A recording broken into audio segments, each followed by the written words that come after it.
So after I got a lot of comments asking me, Guga, where is creme de leche? Where can we find this table cream? I went to my supermarket just now and I said, you know what? Let me try to help you guys as much as I can. On the My Supermarket at least, it is in the aisle that says canned milk. And let me show it to you. This is the creme de leche, also known as table cream. And as you can see, it's where all the other canned milks are. Now, do not get confused with evaporated milk, sweetened condensed milk, heavy whipping cream, regular whipping cream, half and half.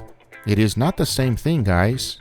You really want table cream, and this is a brand that I normally use. I also use this other can right next to it. And this is the only one that you can use. You can't replace it with anything else. If not, it will not be the same.